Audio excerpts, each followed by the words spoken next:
Bonjour chère maman solo extraordinaire ou bien toi qui les soutiens, j'espère que ça va bien dans ta vie. Je reviens donc avec une deuxième vidéo sur la thématique maman solo contre administration où je parle de mon expérience, où je partage un petit peu ce qui m'est arrivé dernièrement avec l'administration CAF. C'est évidemment loin d'être fini et réglé. Néanmoins, je voulais dans cette deuxième vidéo, ce deuxième épisode, te partager les aides, les soutiens, les solutions, en tout cas ce qui est venu à moi. La première vidéo était vraiment sur le mode de la plainte où j'essayais d'analyser ou de synthétiser un petit peu ce qui m'avait vraiment choqué dans cette affaire et un petit peu le traitement que je trouvais plutôt injuste, voire irrespectueux, voilà, dont j'avais fait preuve, enfin, que j'avais reçu, tout du moins. Et là, dans cette vidéo, je voulais revenir sur vraiment ce que j'ai reçu durant cette histoire, cet élan de solidarité qui s'est mis en place autour de moi. C'est pour moi, voilà, encore une fois, pour cette vidéo, il y a plusieurs objectifs. Un des objectifs est évidemment de remercier très chaleureusement, même si c'est à petite échelle, enfin à moindre moyen en comparaison avec ce que j'ai reçu. Donc c'est vraiment de dire merci aux personnes qui m'ont aidé, accompagné, soutenu et qui continuent de le faire, puisque voilà, on n'est pas rendu. Clairement. Le deuxième objectif, c'est aussi, si tu traverses une période difficile, c'est de t'encourager à oser demander de l'aide, à oser. Alors moi, je l'ai fait de façon un peu comme ça, tonitruante, c'est-à-dire qu'un matin, complètement démunie et désespérée devant ce que je recevais comme information de l'administration et devant l'ampleur en fait de mes difficultés, j'ai posté sur Facebook, sur mon compte personnel, ouais, j'ai à peu près entre 400 et 500 amis, j'ai plus de tête, mais voilà, j'ai posté sur mon compte personnel en mode public un cri d'alarme en fait, un cri d'alarme pour dire voilà, il m'arrive quelque chose de très difficile et je sais pas du tout comment je vais pouvoir gérer la situation et je suis en train de couler quoi. C'était à peu près ça que je disais dans ce post et surtout je demandais de relayer ce post et de le partager. Ce que beaucoup de personnes ont fait et je les remercie. Pourquoi j'ai fait ça? Alors d'une part parce que je me disais là c'est bon, seule je vais pas y arriver. Par le passé, j'avais déjà beaucoup galéré, notamment par rapport à cette même administration. J'avais trouvé des espèces de comment dire, ficelle un peu comme ça à droite et à gauche pour un peu me sortir du truc, mais là j'étais clairement dans un état où j'étais en plus excédée parce que j'avais vraiment le sentiment qu'on me harcelait, que cette administration-là précisément me harcelait parce que régulièrement j'ai des soucis avec elle et des soucis que peut-être d'autres personnes de ma connaissance me disent ne pas avoir, que pour elles ça roule alors que moi il y a beaucoup de soucis. Et bon, on était aussi, et on est toujours jusque bientôt, mais on était toujours en situation de confinement et on va rester encore un petit moment en situation aussi de crise sanitaire majeure. Tout ça, voilà, moi je suis confinée avec mes 3 enfants depuis le tout début du confinement. On a nos écoles qui ont fermé même une semaine avant le reste de la France. Je suis avec mes enfants H24 et clairement, ce matin-là, lorsque j'ai posté ce cri de détresse, et ben, je l'ai fait parce que clairement, je ne savais pas quoi faire d'autre. Je ne savais pas quoi faire d'autre et je me suis dit là, il faut absolument que j'arrive à parler avec des experts, avec des personnes qui s'y connaissent en matière de législation, caisse allocation familiale, quelqu'un d'un petit peu plus avisé qui est technicien que je pouvais avoir au téléphone et qui de surcroît, comme je vous l'ai dit dans la première vidéo, n'était pas fortement bien disposé à mon égard et que j'avais vraiment besoin de personnes qui m'aident à démêler le pourquoi du comment et à rassembler les pièces du puzzle parce que au moment du post je savais pas encore que ça allait être un puzzle mais c'est exactement ça, c'est je sais pas pourquoi j'ai mon stylo là, je vous pointe n'importe quoi. Voilà, par la suite ça a été vraiment un puzzle avec des pièces qui venaient s'emboîter de toutes parts, donc j'ai vraiment fait ce truc là, mais ma famille m'a dit mais Déborah, t'as vu ce ce que tu as posté. Enfin, c'est toi qui d'habitude reste, bon, voilà, un peu cantonné à ton petit coin, ton machin, qui essaie de faire deux, trois trucs, mais bon, sans trop non plus faire de vagues. Là, c'était vraiment un gros pavé dans la mare. Et j'ai pas l'habitude de ça, j'ai pas l'habitude de demander de l'aide et surtout pas de le crier sur les réseaux sociaux. Donc c'était vraiment un cri de détresse. Mais bien m'en a pris, les amis, bien m'en a pris parce que. Alors, bien m'en a pris. Le premier commentaire que j'ai eu a été un des commentaires les plus méchants que j'ai jamais lu de ma vie, et pourtant j'ai déjà posté plein de contenus sur YouTube, sur des blogs, sur Facebook, sur Instagram, sur plein de choses. C'est un des plus méchants que j'ai lu et qui me disait clairement qu'on ne comprenait pas comment ça se faisait que des gens comme moi, hein, au RSA, faisaient des enfants pour leur proposer une vie de misère, que c'était vraiment et qu'en plus j'osais venir pleurer sur les réseaux sociaux. Et donc ça m'a fait, donc ça a été le premier commentaire que j'ai lu. Je me suis empressée d'enlever ce commentaire, de bloquer la personne. Voilà, j'étais en mode public, donc forcément. Et après ça, j'ai eu plein de soutien, de partout, et surtout, j'ai envie de dire, de là où je m'y attendais pas forcément, parce que bien sûr, sur les réseaux sociaux, on a nos petites habitudes, on a notre petit clan, on a voilà, nos réseaux, dans le réseau. Et voilà, je manque de mots. Bon, je vais peut-être pas pleurer parce que je m'étais dit, ah, cette vidéo, je vais pleurer. Là, ça va, je me contiens, je me tiens. Il y a de l'eau qui a coulé sous les ponts.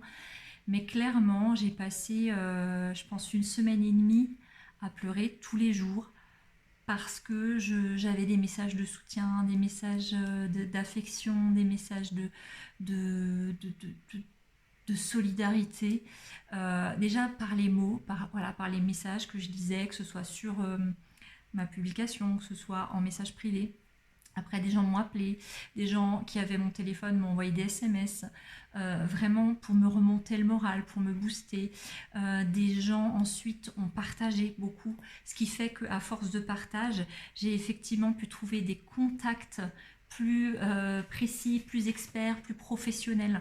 Ces mêmes contacts qui ont justement aider à faire avancer le dossier qui, voilà, je le dis encore, il n'est pas ficelé, hein, mais qui ont vraiment pu m'apporter des vraies réponses. J'ai commencé à comprendre aussi ce qu'on me reprochait bien avant que la CAF m'informe de ce qui allait pas et de ce qui me reprochait justement. Des personnes ont dit, écoute, il y a ça, il y a peut-être ça, voilà. De fil en aiguille, plein de gens sont venus vers moi. Et ouais, j'ai pas eu l'habitude de ça dans ma vie. Du coup, bon, bah, c'était un torrent d'émotions, hein, énorme, donc il y a eu ça. Et moi, c'était pour ça que je le faisais, pour avoir une oreille un peu professionnelle, quoi, pour essayer de démêler le truc, parce que je me disais, alors il y avait l'aspect financier, je me disais là, comment je vais faire, parce que clairement la CAF avait tout coupé, mes prestations. Je me disais comment je vais faire, mais pour moi le but c'était vraiment de faire le plus vite possible pour démêler la chose, et surtout pour montrer, pour prouver ma bonne foi, pour prouver que je n'avais pas volé de l'argent, pour prouver que j'avais pas moi commis d'erreur et que j'avais toujours fait tout ce que je pensais être de mon devoir, quoi. Et donc ça, c'était important pour moi, hein, bien sûr, ce regard de la société envers moi et son jugement. Mais parallèlement à ces gens qui ont partagé, qui ont trouvé des personnes ressources, hein, qui ont pris des contacts avec moi, ou qui m'ont appelé pour juste me remonter le moral, juste m'écouter, et ça, mais ça m'a... J'ai posé le stylo là. Ça a été salutaire parce que, encore une fois, confinée avec 3 enfants, bon ben, je pouvais clairement pas leur raconter ma situation. Et clairement, j'avais besoin d'autres adultes et d'autres oreilles pour voilà, déverser mon mal-être, pour évidemment que ce que je partage avec mes enfants, ça soit pas ça, quoi. Ça soit pas une maman qui est au bout du rouleau, bien évidemment, c'est pas mon but dans la vie. Du coup, j'avais vraiment besoin de ces mots que vous m'avez dit, que vous m'avez écrit, de ces appels. Oui, je m'excuse, je vous ai tenu la jambe à chacun, je me suis lamentée, je comprenais pas ce qui m'arrivait, mais clairement, j'ai eu besoin de vous parler. Et à côté de ça, voilà, on a commencé à me dire mais ouvre une cagnotte et moi je lui dis mais non, je veux mon argent, je veux pas prendre l'argent de ces personnes, ces amis, ces connaissances. Chacun a ses difficultés, on est en pandémie, enfin chacun a des problèmes avec son travail, en chômage partiel ou doit avoir arrêté son activité, enfin. Et du coup une amie qui est en fait que j'ai rencontrée par le biais de mon ancienne activité et voilà, qui avait été une cliente et a relayé le truc et puis a ouvert une cagnotte à mon nom et a relayé les choses. Et là, c'est pareil. Je suis pas allée voir tout de suite cette cagnotte parce que je voulais tellement pas en entendre parler, tellement j'avais honte que des gens que je connais, un peu, beaucoup passionnément ou pas du tout, mettent de leur argent qu'ils ont gagné, voilà, parce que moi j'avais un problème administratif, quoi. Au début, je suis pas allée voir et puis elle m'a dit mais va voir, c'est génial ce qu'ils font les gens. En plus, ils te laissent des commentaires, des petits mots de soutien, va voir. Donc je suis allée peu à peu voir ça et j'étais ébahie de voir que les personnes mettaient 5 balles, 10 balles, parfois beaucoup plus. Enfin, encore aujourd'hui, j'ai tellement de mal à m'imaginer, quoi. Et du coup, je commençais à compter, je me disais, ça me paye le loyer du mois prochain, donc c'est bon, pendant 2 mois, là, je peux assurer, donc je vais pas être mise à la porte parce que j'ai mes 3 enfants, je veux pas perdre leur garde, enfin, voilà. Et je commençais à compter, ah oui, là, ça me fait une semaine de course, là, voilà. J'ai commencé à raisonner comme ça et à me dire, mais en fait, cette aide, voilà, c'est juste de l'amour qu'on t'envoie, voilà, je suis encore confuse. Clairement, je pourrais jamais vous rendre ça. Euh, du coup, voilà, c'était ça. J'ai reçu beaucoup de conseils, j'ai reçu et de très bons conseils, hein, qui, voilà, même si c'était pas le conseil qui m'a aidé à débloquer le truc, mais conseil plus conseil plus conseil, en fait, tout a commencé à s'imbriquer jusqu'à vraiment comprendre et à pouvoir sortir un peu la tête du guidon là et avoir une vue d'ensemble sur la problématique et donc commencer à amorcer au moins dans ma tête un petit plan d'action, hein. Donc tous les conseils que j'ai eus, l'aide, la compréhension, juste l'écoute, hein, juste le temps, voilà, au téléphone de personnes que je connais de près, de loin, enfin l'aide à la réflexion, voilà, parce que ça m'a vraiment aidé à la présence, tout simplement la présence. Quand on est maman solo, ben voilà, on manque aussi, on manque parfois de beaucoup de choses et notamment de présence. Donc là, j'ai eu ce soutien que je crois pas avoir ressenti un autre jour comme ça dans ma vie ou peut-être à l'occasion d'un deuil, voilà, mais plutôt de ma famille, en tout cas de mon entourage touché aussi, quoi. Mais là de personnes voilà, qui n'étaient pas dans la problématique, de recevoir ce soutien, c'était juste énorme. De voir que ce réseau se mobilisait et s'animait autour de ça, de voir que des contacts se créaient, et puis des contacts, comme je le redis, hein, vraiment de qualité, parce que très aidants, avec des idées, avec voilà, des, avec des noms de personnes à appeler ou des contacts vraiment qui ont pu après prendre mon dossier en charge et m'aider à avancer. Cette cagnotte, on m'a aussi donné de l'alimentation. Voilà. J'ai très bien mangé ces derniers jours avec mes enfants. Mes enfants ont mangé plein de légumes, plein de bonnes choses bien cuisinées dans la joie et la bonne humeur. Toute cette écoute de personnes, alors je vais pas les nommer parce que je vais forcément en oublier, il y en a tellement, mais voilà, il y a par exemple un papa d'élève quoi, de l'âge de mon petit dernier qui a pris des choses en main et qui a enfin, sollicité son réseau et ouais, voilà. Ça, c'est des choses.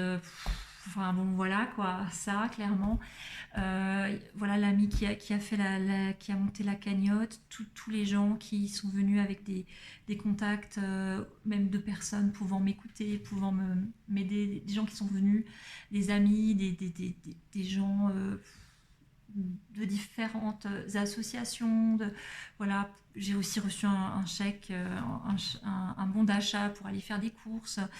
Enfin, ouais, de l'alimentation, comme je disais, enfin, tous les gens qui ont pris part comme ça à ce soutien, eh ben je vous remercie vraiment du fond du cœur. vraiment. J'ai à cœur de revenir un peu vers chacun, en tout cas les gens que je connais, parce qu'il y a eu des partages que j'ai pas tous pu suivre, il y a eu des dons aussi anonymes, donc voilà. Mais j'aurais envie de faire quelque chose pour vous dire merci. Voilà, le temps me manque parfois, mais je vais prendre le temps, ça arrivera, je vais revenir vers vous. Et puis, mon ex-mari aussi, qui a été très réactif. Et cette réactivité a été très aidante. Alors bon, on a des rapports, on s'entend pour l'éducation de nos filles, et voilà, mais clairement, on s'est séparés, donc on n'est pas les meilleurs amis du monde, hein. Mais là, vraiment, sa réactivité a été très aidante. Mes enfants étaient égales à eux-mêmes, c'est-à-dire les enfants les plus formidables du monde.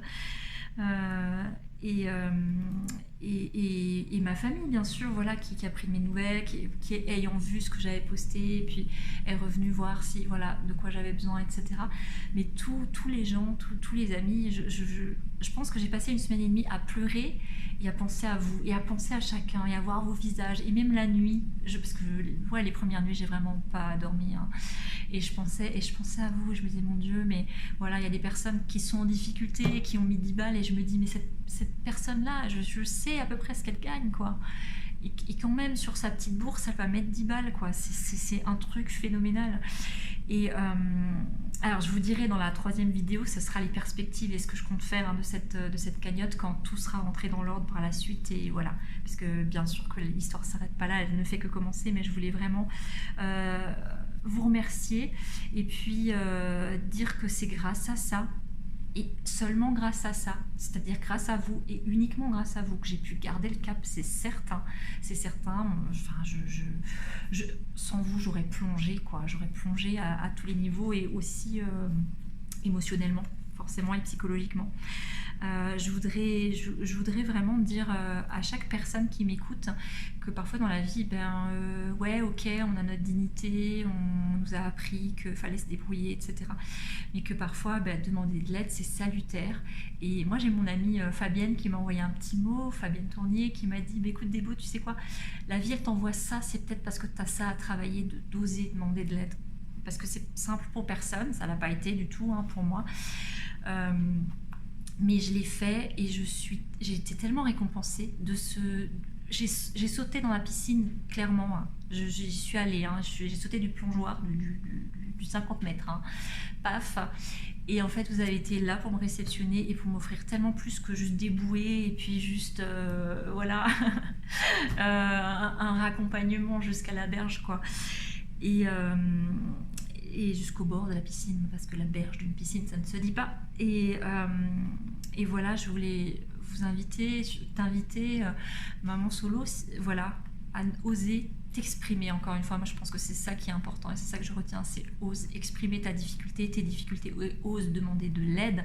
Elle viendra peut-être pas de comment tu la vois, parce que moi clairement la cagnotte, l'aide financière alimentaire, c'est pas ce que je demandais, je le voyais pas, mais de l'avoir reçu, ça s'est goupillé avec le reste, et ça a été vraiment aidant, vraiment aidant. C'est la première fois de ma vie que je me sens, voilà, soutenue, et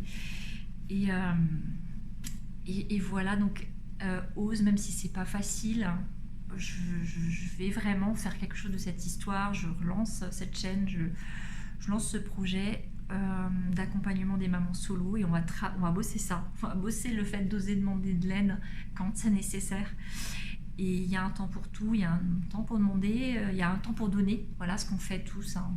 Voilà, les mamans solo, je sais ce qu'elles donnent, hein. Je sais, j'en connais énormément, et je les vois, je vois ce que voilà, je vois ce que fait Magali, je vois ce que fait Marie-Christine, je vois ce que fait voilà, plein de monde, Delphine, je vois ce que vous faites, les nanas, hein, pour vos enfants, et puis pour tout le monde qui vous entoure. Et je sais ce qu'on donne, il y a un temps pour donner, et puis il y a un temps pour recevoir, il y a un temps pour oser demander. Voilà, merci. Et puis on se retrouve pour la troisième vidéo, je vous raconterai un peu mes projets, et de comment je compte voilà, continuer la chaîne humaine et la chaîne YouTube. Voilà, je vous embrasse, à bientôt.